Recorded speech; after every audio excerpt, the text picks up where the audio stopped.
गाने का शौकीन था और अपने कॉलेज में एक बार जब मैंने गाना गाया था तो एक ही गाने पे 2 मेडल मिले थे। एक छोटा मेडल, दूसरा बड़ा मेडल। छोटा मेडल गाना शुरू करने के लिए मिला।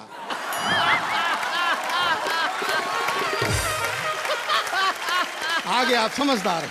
फिर भी मैं हिम्मत नहीं हारता, मैं अपनी हिम्मत नहीं हारता, मैं कायदे से काम लेता हूँ, कॉन्फिडेंस वाला काम हो। एक बार मुझे गाने का शौक चल रहा तो मैं एक सेकंड हैंड हारमोनियम खरीद लाया। सेकंड हैंड वही मिल सकता था। एक बार मुझे गाने का शौक चल रहा तो मैं एक सेकंड हैंड हारमोनियम खरीद लाया। हफ्ते भर तक गाया, बजाया बजाया गाया, पूरे मोहल्ले को सुनाया। 8वें दिन एक पड़ोसी आया, मेरा दरवाज़ा खटखटाया। मैंने कहा फरमाइए। वो बोला चौबे जी आज की रात हमें आपका हारमोनियम चाहिए। मैंने कहा कोई प्रोग्राम है क्या? वो बोला जी हाँ, आज की रात हमारा सोने का प्रोग्राम है। अच्छा, जब भी अच्छा काम करना चाहता हूँ, शादी के बारे में बोलते हैं, बीवी की याद दिलाते हैं, कहते हैं आपकी बीवी कैसी है? मैं घर पे आके देखो भाई, और फिर मुझसे पूछो कि आप कैसे हैं। वो भी होशियार, हम लोग ऐसे में रह करके बीवियाँ होशियार हो जाती हैं जी। कभी मैं उखाड़ता हूँ, कभी वो उखाड़ती है। एक बार मुझसे बोली कि मैं तो अपना ब्लड ग्रुप चेक कराने जा रही हूँ। अच्छा।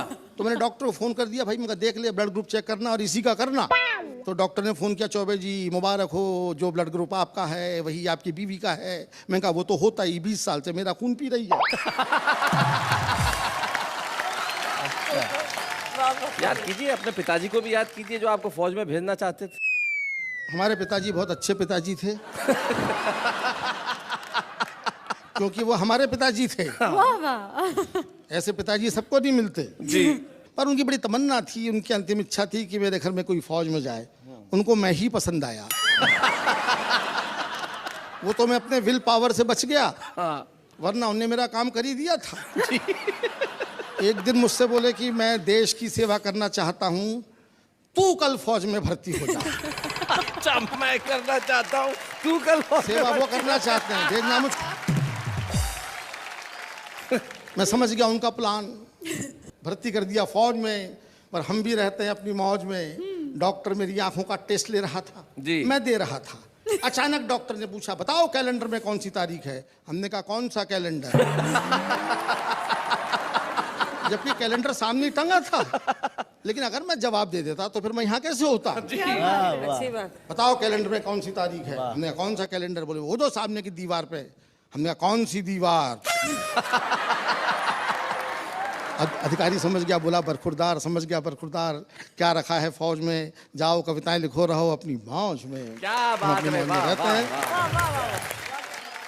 शादी के बारे में क्या कहना? शादी हो जाती है तब पता लगता है कि शादी क्या चीज़ है। जी। मनुष्यों में भी शादी होती है, लेकिन जानवरों के, पशु पक्षियों के शादी के बारे में क्या ख्यालात हैं, इस पर एक छोटी सी कविता सुनाना चाहता हूँ। जी। कोयल ने कौवे से पूछा। अच्छा जी।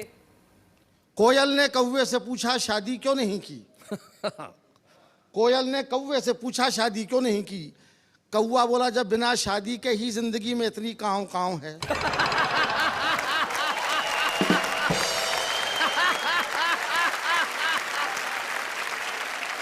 जानवर तक समझता कि शादी क्या चीज है। हाँ? बंबई में चौपाटी पे 2 लोग रात को घूम रहे थे। एक ने दूसरे से पूछा आप क्यों इतनी रात को यहाँ पर हैं? वो बोला मैं कुंवारा हूँ, घर पे क्या करता? और बोले आप? बोले मैं शादीशुदा हूँ, क्या करता?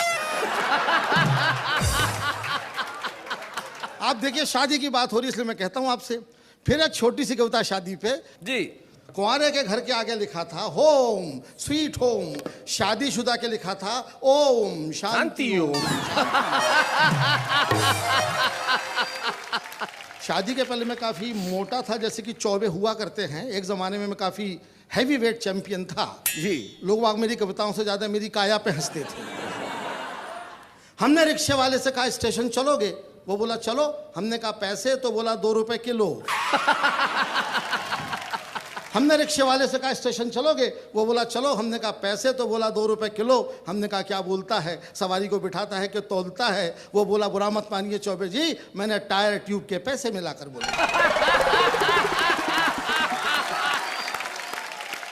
मैं और सुंदर मालेगामी लखनऊ स्टेशन पे खड़े थे, गाड़ी का इंतजार कर रहे थे। गाड़ी काफ़ी लेट थी, सोचा वज़न लेता हूँ। वज़न लेने मशीन पे चढ़ा तो मशीन भी मुस्कुराने लगी। हम वजन तौलने की मशीन पर चढ़े, टिकट देखा तो आसमान से नीचे गिर पड़े। लिखा हुआ था सूचनाएं गौर से पढ़ें, एक साथ 4 लोग न चढ़ें। सूचनाएं गौर से पढ़ें, एक साथ 4 लोग न चढ़ें। टिकट सुंदर को दिखाया, वो भी मुस्कुराया। मशीन पे चढ़ा, सिक्का डाला, टिकट निकाला। इस बार लिखा हुआ था वजन तो रखें।